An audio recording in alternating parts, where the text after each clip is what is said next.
The first blow. They came without warning. The Korath, a species whispered across the spiral arms as the apex predator of the stars, descended on Novara colony. Their ships cut through orbit like serrated blades, tearing apart civilian transports, silencing distress calls before they could reach Earth. Children screamed in sealed shelters as orbital strikes reduced their cities to molten rivers. The Korath commander broadcast live images of the slaughter across open channels, a deliberate taunt. Humanity, frail, sentimental, soft. You build farms where warriors should stand. You breed weakness and call it progress. This is what awaits prey. The galaxy watched in uneasy silence. For centuries, the Korath had broken empires, consumed fleets, and hunted civilizations until extinction. None had stood against them. None had survived their gaze. Now, humanity was marked for culling. Laughter in the dark. The aftermath of Novara's fall became a spectacle. In Korath arenas, prisoners were paraded as trophies.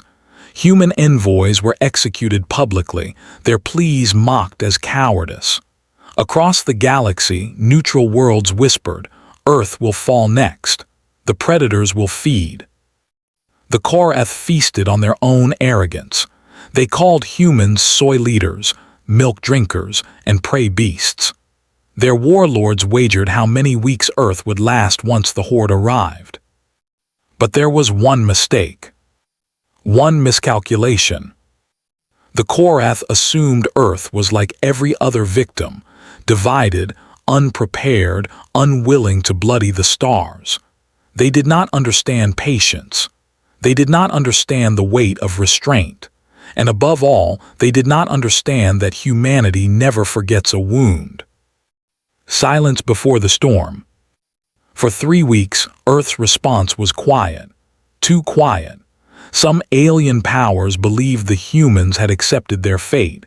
Others prepared to sell scraps of Earth's corpse in advance. But deep within the void, transmissions shifted. Fleets vanished from civilian charts. Shipyards blacked out their signals. Saturn's rings glowed faintly as orbital factories ignited at full capacity. Then came the silence, the kind that makes predators uneasy. No broadcasts, no negotiations, just nothing. Until the first message slipped across the stars. It carried no emblem, no signature, only a voice. This is Earth. You have taken from us. Now we come to take everything from you. The awakening of iron.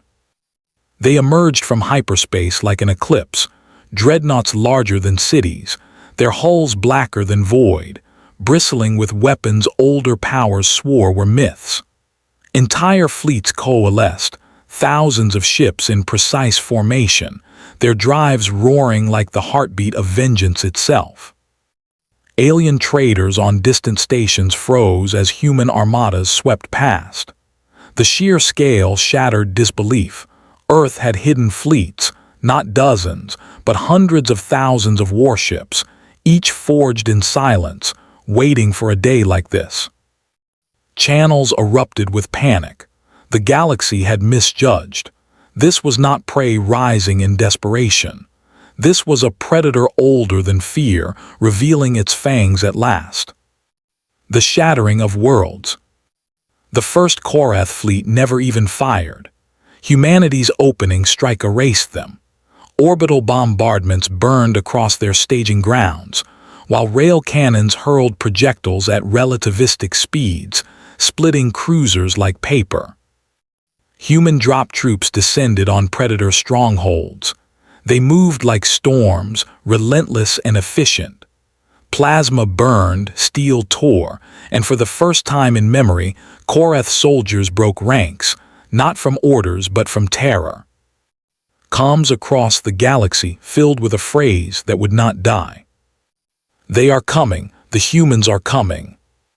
The predator's pride breaks. The Korath rallied, unleashing their greatest fleets.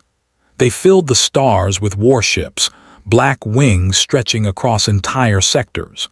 They believed their sheer ferocity would overwhelm the human tide. Instead, they learned despair.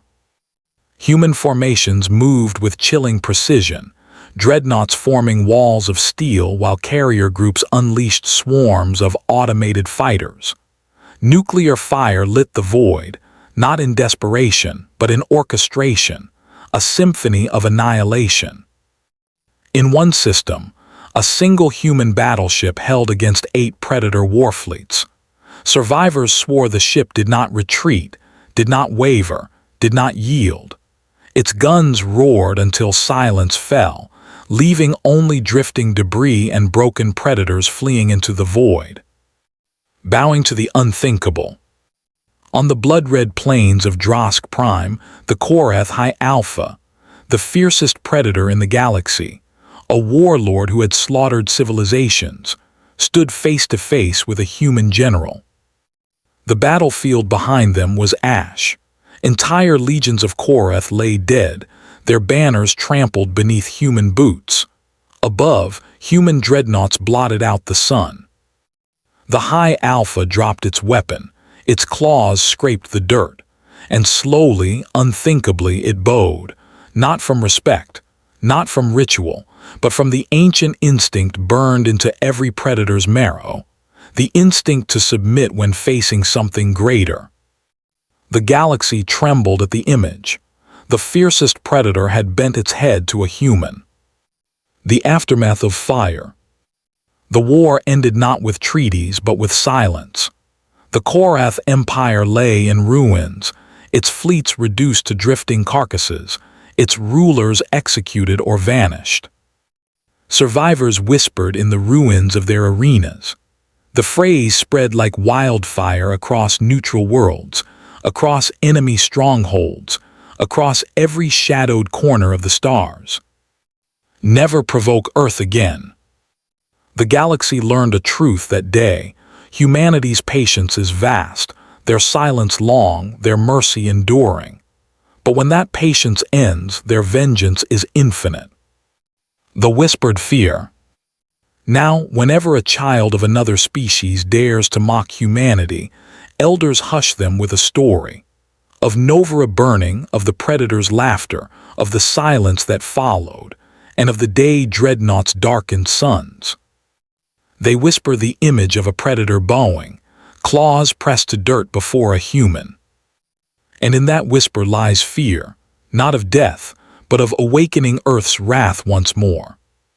For the galaxy understands now what it never wished to believe. Humanity is not prey. Humanity is the storm that ends hunts. And storms do not bow,